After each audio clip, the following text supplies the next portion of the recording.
A stunning reversal in North Korea. Kim Jong Un halting the country's missile testing and closing one of its nuclear sites ahead of his upcoming summit with President Trump. But our next guest says something is not adding up. Here to explain, Michael Malice, author, Dear Reader, the unauthorized biography of Kim Jong Il. Good morning. What do you make of these latest developments?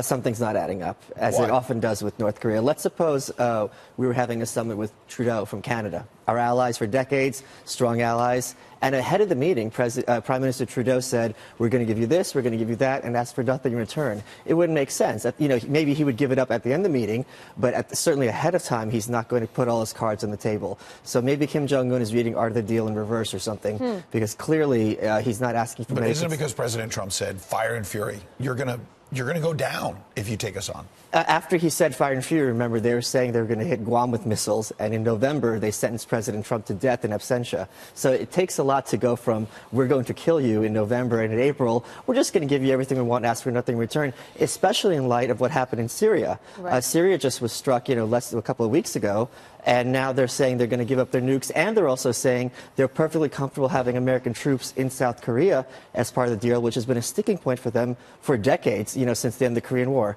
So again, and this, as I was saying earlier, with regards to Trudeau, this is our close ally. Here we have our worst enemy, so to trust them at their face value makes no sense. So what was the turning point? Because if you listen to Kim Jong Un and speaking to his own state party the other night, he says, we have finished our nuclear weapons program. So he can now deliver for his dad and his granddad, a book that you've written a lot about. Sure. That was their dream. That is all they wanted for their country. So he's saying it's a win-win for us because we have our nuclear program and now we can open up to the West and fix our economy. But they can't really open up to the West because these people have been lied to for 70 years. They're taught that we started the Korean War, for example, as opposed to their founder, the great leader Kim Il-sung. So can you imagine what would happen to a nation that learned, like if we learned that George Washington was a genocidal dictator? It's not going to make us like the federal government a lot more. So if they even wanted to open up, his hold on power, which is already tenuous, would implode. So again, so what should we be most concerned about? You're saying this came out of nowhere when they were acting quite differently just months ago. So why should we be nervous? Why should the president be nervous? In the same way that a couple of days before the election, Hillary was tweeting out, happy birthday to this future president. Everyone's cheering and applauding as if we've won and North Korea is going to liberalize and give up their nukes and close down the concentration camps.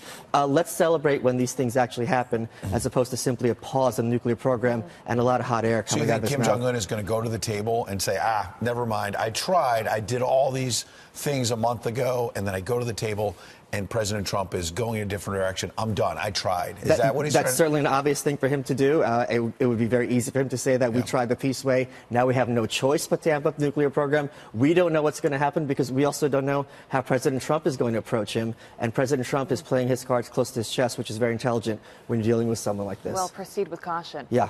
Very interesting points. Great to have you on, Michael. Thanks, you know this all too well. Good to see you.